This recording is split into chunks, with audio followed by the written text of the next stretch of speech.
네, 오늘 함께 볼 말씀은 히브리서 11장 4절부터 6절 말씀입니다.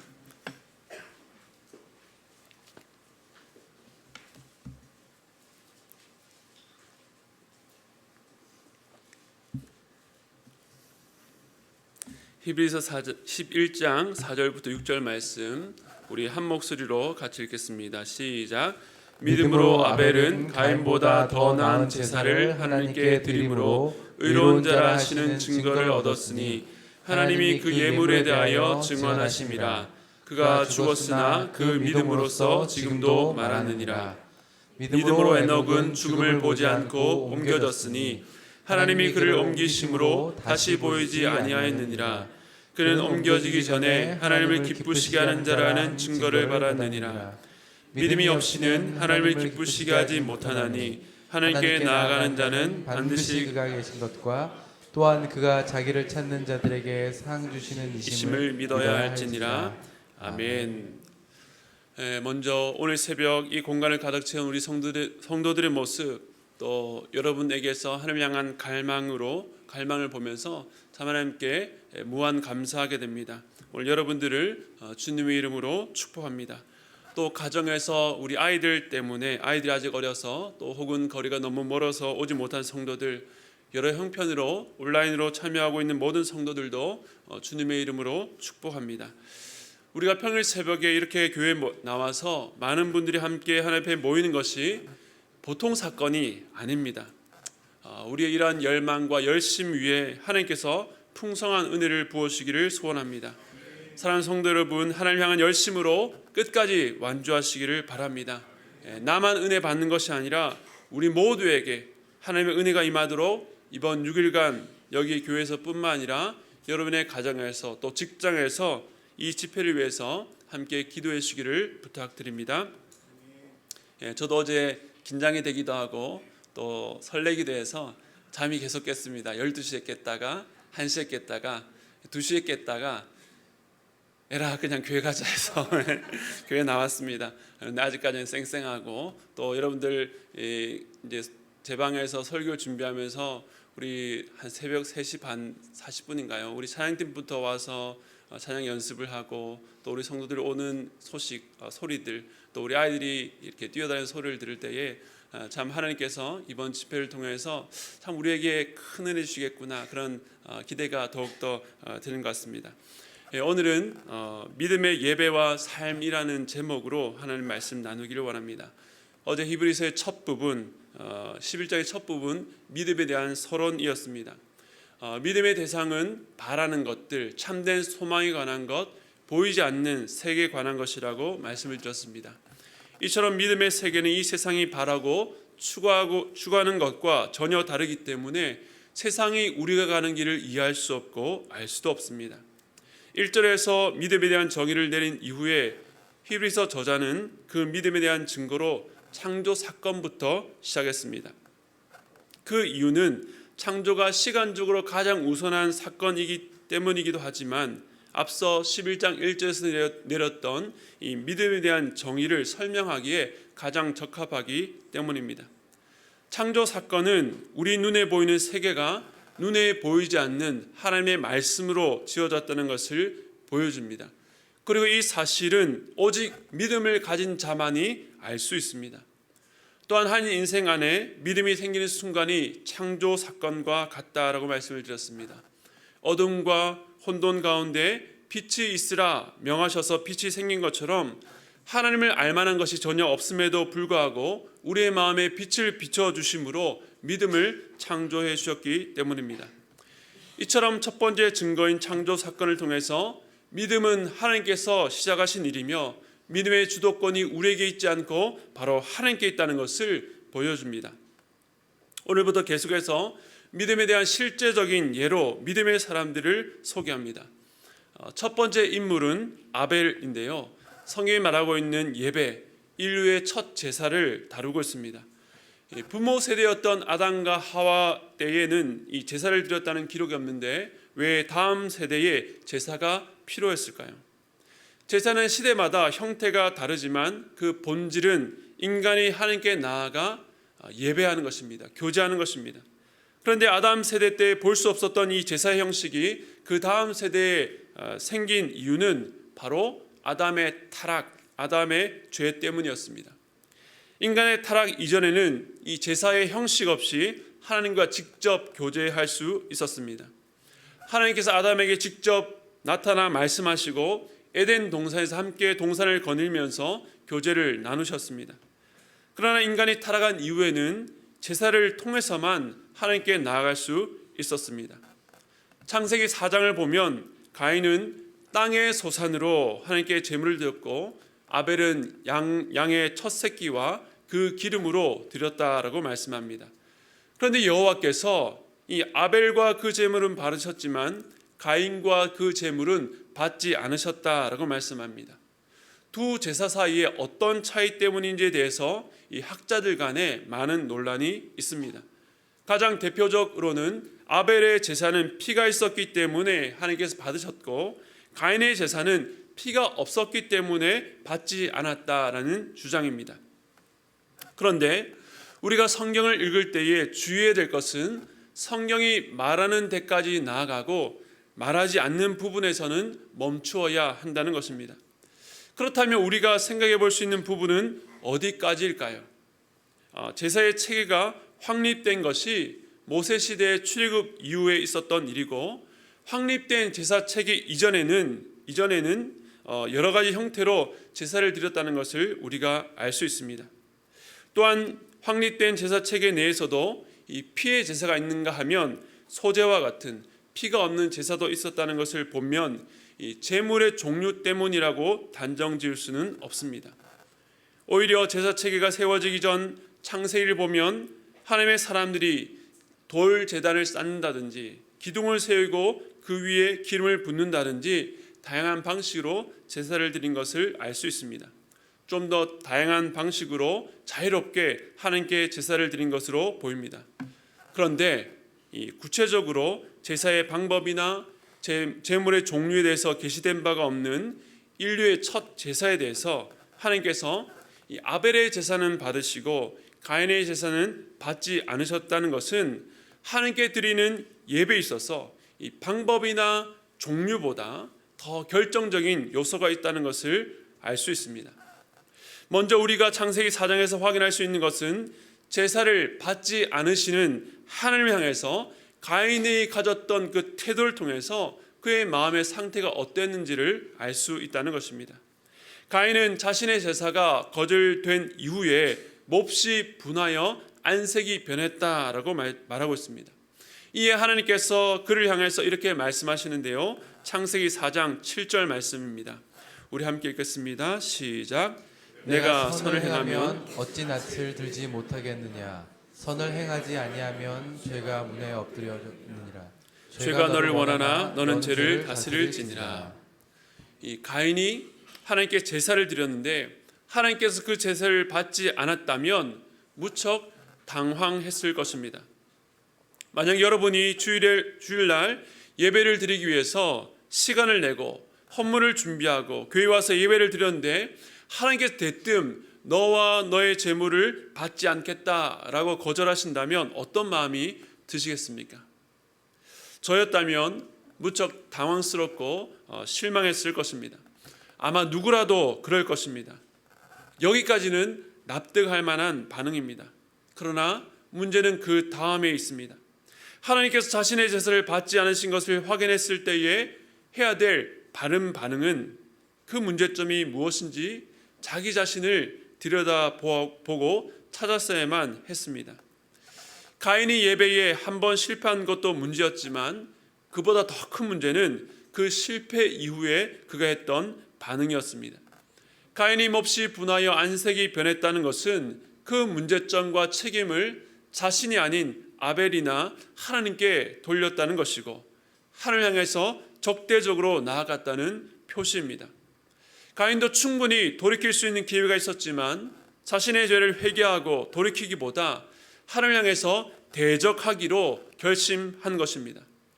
우리가 방금 읽은 구절을 보면 하나님께서 가인에게 분명히 선을 행하지 않았다라고 명백하게 말씀하셨습니다.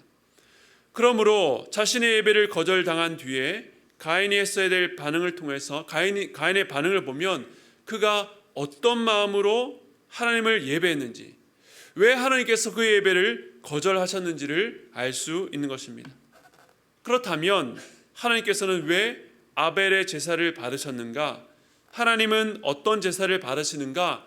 창세기에 잘 나타나지 않은 부분을 오늘 본문이 증언합니다. 히브리서 11장 4절 말씀 우리 함께 읽겠습니다. 시작. 믿음으로 아벨은 가인보다 더 나은 제사를 하나님께 드림으로 의로운 자라 하시는 증거를 얻었으니 하나님이 그 예물에 대하여 증언하심이라. 그가 죽었으나 그 믿음으로써 지금도 말하느니라. 아멘. 이 곡식이 아니라 동물과 그 피로 드린 것보다 더 중요한 것은 아벨의 제사는 믿음으로 드린 제사였다는 것입니다. 그래서 하나님께서 그 예물에 대해서 내가 이 제사를 받았다. 아벨은 가인에 의해서 살해당했지만 아벨이 의로운 자라고 친히 증거해 주신 것입니다. 믿음은 이처럼 죄인인 우리가 거룩하신 하나님을 예배하기 위해서 반드시 필요합니다. 믿음이 없이는 하나님을 온전히 예배할 수 없고 하나님께서 그 예배를 받으실 수도 없습니다. 그래서 아벨을 통해서 믿음의 예배가 무엇인지를 보여줍니다. 여러분, 아벨 하시면 믿음의 예배라고 기억해 주시면 좋겠습니다. 믿음으로 드리는 예배가 무엇인지는 나중에 설명드리겠습니다. 이어서 5절에 또 한 인물이 등장하는데요, 바로 에녹입니다. 우리 11장 5절 말씀 함께 읽겠습니다. 시작. 믿음으로 에녹은 죽음을 보지 않고 옮겨졌으니 하나님이 그를 옮기심으로 다시 보이지 아니하였느니라. 그는 옮겨지기 전에 하나님을 기쁘시게 하는 자라는 증거를 받았느니라. 아멘. 창세기 4장과 5장을 보면 연이은 족보가 나옵니다. 4장에서는 아벨을 죽였던 가인과 그의 족보가, 그의 후에 족보가 나오고요, 5장에서는 아담과 이 셋의 계열의 족보로 오늘 본문에 나오는 에녹은 아담의 7대 손입니다. 그런데 이 두 족보를 비교해 보면 흥미롭습니다. 어떤 면에서 보면 가인의 족보가 더 화려해 보입니다. 왜냐하면 그의 자손 중에는 이 성을 지은 건축의 이야기도 나오고 가축 치는 자의 조상과 수금과 퉁소를 잡는 자의 조상, 여러 기구들을 만드는 자들이 등장합니다. 이처럼 가인의 족보에는 건축, 목축, 음악, 과학과 같은 당시 문명을 세운 족보가 나오는 것입니다. 이 문화 인류학적으로 볼 때에 이 아담의 계열보다 가인의 계열이 인류의 문명에 기여한 바가 더 크다라고 할 수 있습니다. 그에 반해서 창세기 5장에 나오는 아담의 족보는 분명 하나님께 주목하시는 계보임에도 불구하고 그저 낳고 지내며 낳고 죽었다라는 말이 반복됩니다. 그들이 이 땅에서 살면서 어떤 업적을 이뤄내는지, 어떤 문명을 일으켰는지 전혀 기록하고 있지 않습니다. 물론 이 족보가 하나님께서 아담에게 생육하고 번성하라는 말씀에 가장 부하받은 말씀이라고 볼 수도 있겠지만 앞선 이 4장의 족보에 비교해 보면 초라해 보이는 것이 사실입니다. 그러나 이 계보에서는 가인의 계보에서 볼 수 없는 탁월함이 있는데요, 바로 에녹의 삶에서 알 수 있습니다. 창세기 5장 21절에서 24절 말씀 우리 함께 읽겠습니다. 시작.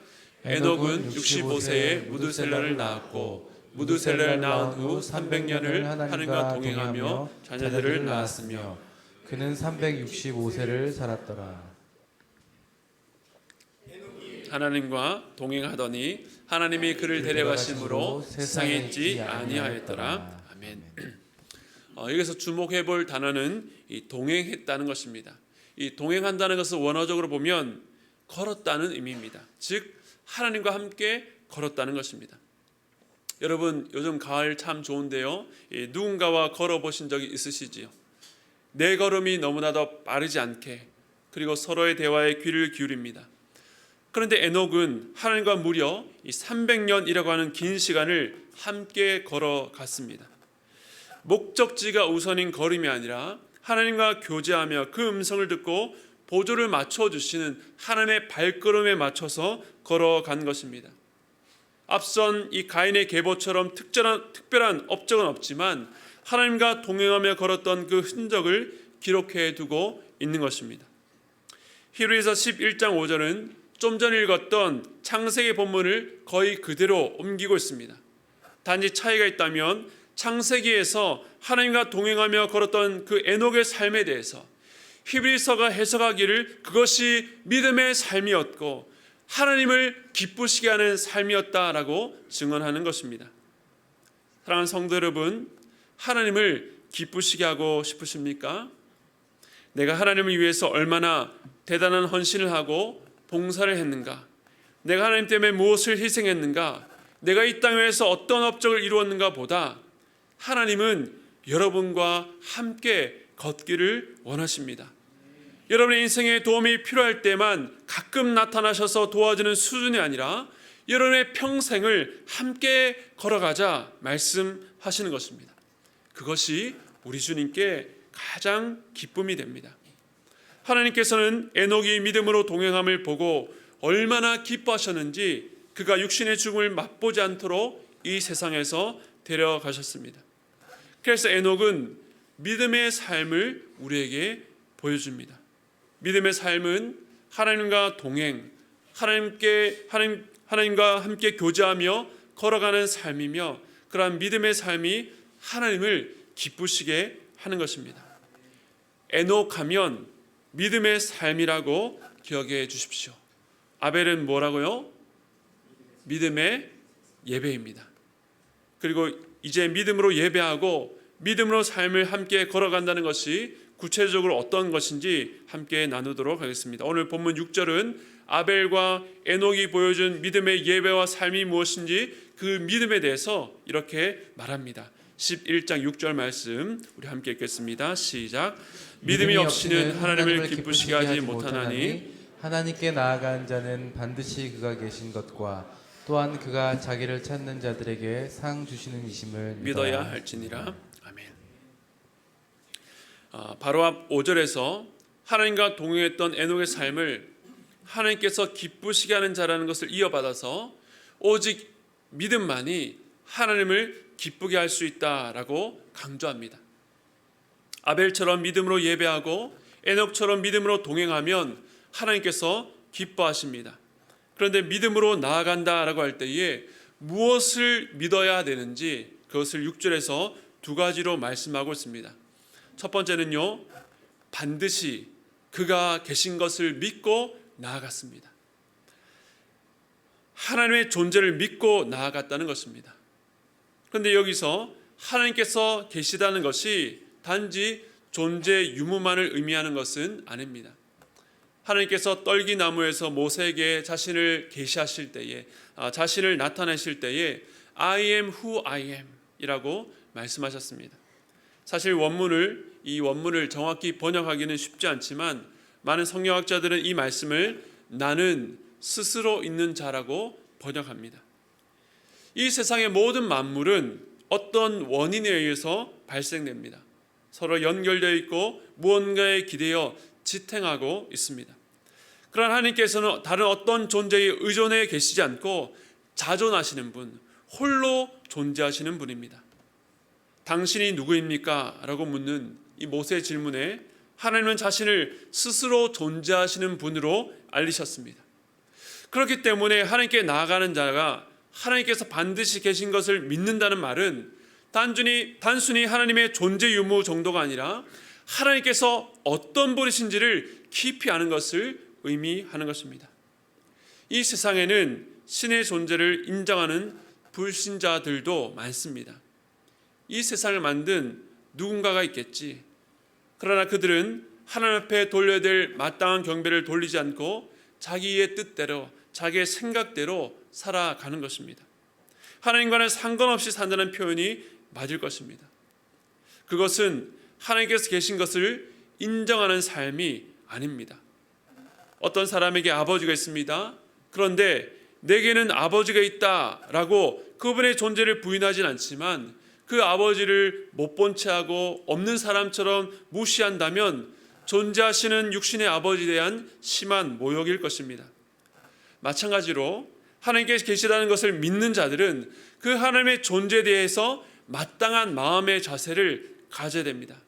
그 마음이 아벨에게는 하나님께서 받으시는 믿음의 제사로 나타났고, 에녹에게는 무려 300년 동안 하나님과 동행하는 믿음의 모습으로 나타난 것입니다. 여러분께서 믿음으로 예배드리고 믿음으로 동행하는 삶을 살 때에 먼저 이것을 잘 기억하시기 바랍니다. 내가 동행하는, 내가 예배하는 하나님은 어떤 분이신가? 그 하나님을 더 깊이 알아가는 열망이 여러분에게 있기를 소원합니다. 그렇게 하나님을 알아가려고 할 때에 그 하나님은 자신을 여러분에게 나타내시기를 기뻐하실 것입니다. 하나님을 제대로 알 때에 우리의 예배가 더욱더 깊어지고 하나님과 동행하는 삶이 더욱더 그 하나님과 친밀하게 기쁨으로 살아갈 수가 있는 것입니다. 하나님을 제대로 알 때에 현재 우리가 겪는 두려움과 염려가 그렇게 큰 것이 아니라는 것을 깨닫게 되는 것입니다. 하나님이 계시지 않은 것처럼 생각하고 말하지 말고 여러분 앞에 계신 하나님께 합당한 마음으로 나아가는 저와 여러분 되시기를 주님의 이름으로 축복드립니다. 두 번째로 하나님께 나아가는 자가 기억해야 될 것은 그가 자기를 찾는 자들에게 상 주시는 이심을 믿어야 한다는 것입니다. 하나님은요, 상 주시는 분입니다. 성경은 하나님을 찾아낸 자들에게 상이 있다라고 말하지 않고 자기를 찾는 자들에게 상을 주신다라고 말씀합니다. 하나님을 찾기만 해도, 하나님을 구하기만 해도 그에게 상을 주신다는 것입니다. 즉 하나님을 찾아낸 대가로 상이 주어지는 것이 아니라 그의 삶에서 하나님을 갈망하는 자, 그 마음을 보시고 하나님께서 그에게 상을 베푸십니다. 그런데 많은 사람들은 하나님께 나아가는 것을 꺼려합니다. 그것은 상 주시는 하나님을 모르고 오해하기 때문입니다. 하나님께 나아갔다가 괜히 코가 낄 것 같고 내 삶에 여러 가지 제약이 따를 것이라는 막연한 속박을 두려워하는 마음으로 나아가기를 꺼려합니다. 또 나는 죄가 많아서 하나님께 나아가지 못하겠다라고 말하는 경우도 있습니다. 책망받을 것이 두렵고 혼날 것이 두렵기 때문입니다. 또 어떤 이들은 하나님께 나아간다고 별다를 게 있겠어? 라고 하면서 기대를 접습니다. 물론 왜 그렇게 말하고 생각하는지는 알 것 같습니다. 기대가 크면 실망도 크기 때문입니다. 그러나 하나님께서 자기를 찾는 이들에게 상 주시는 분이라는 말씀이 참된 진리라면 앞서 제가 예를 들었던 그런 마음속의 여러 가지 의심들은 모두가 우리가 하나님께 나아간 것을 싫어하는 사단이 심어놓은 지뢰라는 것을 알아야 됩니다. 이런 선입견이 위험한 것은 하나님께 나아가고자 하는 우리의 마음을 미리 꺾어버리기 때문입니다. 하나님께 아예 나가지 않는 것이 아닙니다. 예배도 드리고 기도도 하고 성경을 읽습니다. 그런데 앞서 얘기했던 세 가지 여러 가지 마음들, 하나님이 나를 힘들게 하지 않을까? 그냥 꾸중만 듣는 것은 아닐까? 내 기도를 듣기나 하시는 걸까? 이런 거짓된 생각이 예배자의 마음에 기대를 사라지게 만듭니다. 그렇다면 하나님께 나아가는 이 순전한 마음의 자세는 무엇이겠습니까? 내 마음에 죄가 하나도 없도록 거룩하고 깨끗하게 허튼 생각하지 않도록 계속 회개하고 나아가야 되는 것일까요? 만약 하나님께서 상 주시는 분임을 안다면 순전한 마음이란 그 말씀대로 어린아이처럼 상을 기대하면서 상 받고 싶은 마음으로 나가는 것입니다. 하나님께 나가면 반드시 상을 주신다. 그 상에 대한 기대감을 갖고 나가는 것이 우리 주님께서 원하시는 순전한 마음인 것입니다. 하나님 앞에 어설픈 예의 차릴 필요가 없는 것입니다. 그런데 중요한 한 가지가 있습니다. 이 상이 우리가 기대하는 상이 아닐 수도 있다는 것입니다. 내게는 당장에 풀렸으면 하는 인생의 문제가 해결되는 것이 상인데 하나님의 생각은 다를 수 있습니다. 오늘 말씀도 그것을 이야기합니다. 아벨과 에녹, 아주 오묘한 증인입니다. 아벨이 하나님께 받으실 만한 예배로 나아간 것, 에녹이 하나님께서 기뻐하셨던 동행의 삶을 살았던 것, 그 근본은 동일하게 믿음이었습니다. 모두 다 하나님이 어떤 분이신지에 대한 분명한 인식을 갖고 반드시 계시다는 것을 알고 나아갔습니다. 그러나 그들이 받은 상은 달라 보입니다. 아벨은 가인에게 불의의 폭력으로 죽임을 당했고 에녹은 죽음을 보지 않고 옮겨졌습니다. 양극단의 대조입니다. 동일한 믿음으로 나아가는데 한 사람은 억울한 죽음을 당하고 한 사람은 죽음을 아예 경험하지 않았습니다. 우리가 에녹을 보면 이해를 합니다. 와, 하나님 그렇군요. 정말 믿음의 사람을 하나님께서 특별히 대우하시는군요. 그런데 아벨은 고개를 갸웃하게 합니다. 왜 아벨은 믿음으로 반응했는데 이렇게 억울한 죽음을 당합니까? 가인이 아벨을 죽이려고 할 때에 왜 하나님은 보고만 계셨습니까? 아담과 가인에게 직접 말씀하셨던 것처럼 가인이 아벨을 죽이려 할 때에 그만이라고 천둥과 같은 소리로 제지하셨다면 그런 비참한 죽음은 없지 않았겠습니까? 미제 사건이란 공소시효가 지나서 더 이상 조사가 되지 않아서 진상이 명확히 밝혀지지 않은 범죄나 사고를 말합니다. 범죄의 결말을 파헤치지 못하고 묻힌 사건을 말하죠. 아벨은 불의한 자에 의해서 죽임을 당했지만 하나님께서는 세상에 시작돼 있었던 그 사건, 마치 미제 사건처럼 묻혀 있었던 그 일에 대해서 계시가 종결되는 히브리서에 와서 명백히 밝히시고 있습니다. 아벨은 너희들이 생각하는 것처럼 하나님을 잘 섬긴 것 때문에 억울한 죽음으로 귀결된 삶이 아니다. 내가 증거한다. 내가 그의 삶을 받았고 내가 그를 기뻐했고 내가 그에게 상을 주었다라고 메아리치고 있습니다. 아벨이 이 땅에서 살아간 삶만을 보면 그가 상을 받았다는 것을 납득할 수 없습니다. 그러나 히브리서가 우리에게 계속 말씀하는 것은 이 현세에만 집착해 있는 우리의 눈을 영혼의 시야로 확장시키는 것입니다. 믿음이 없으면 볼 수 없는, 보이지 않는 세계로 이끄십니다.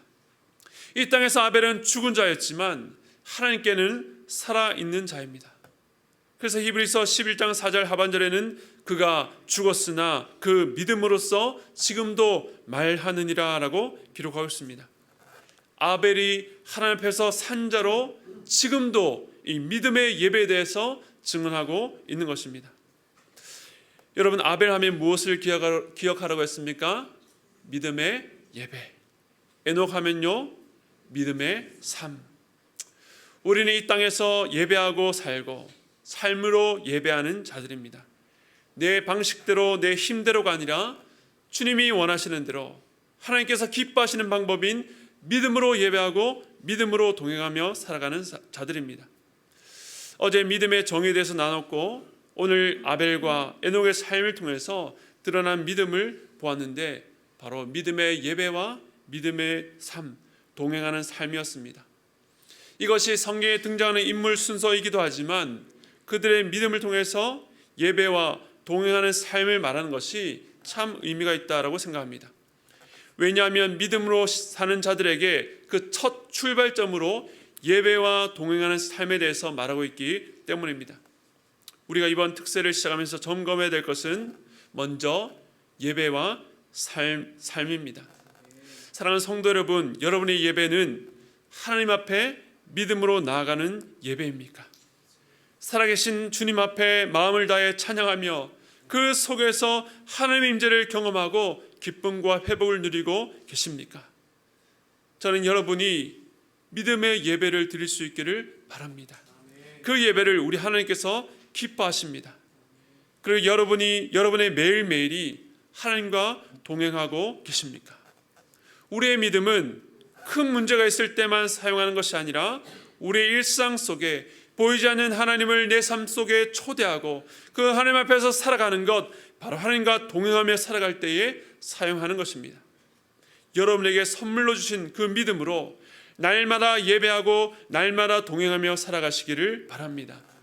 하나님이 계신 것과 자기를 찾는 자들에게 상 주시는 분임을 믿고 날마다 예배하고 동행하는 삶을 살아갈 때에 하나님께서 우리의 모든 삶을 이 땅의 그 어떤 것으로도 만족할 수 없는 하늘의 귀한 보화로 채워 주실 것입니다. 이러한 삶을 소망하는 우리 모두 되시기를 주님의 이름으로 축복합니다.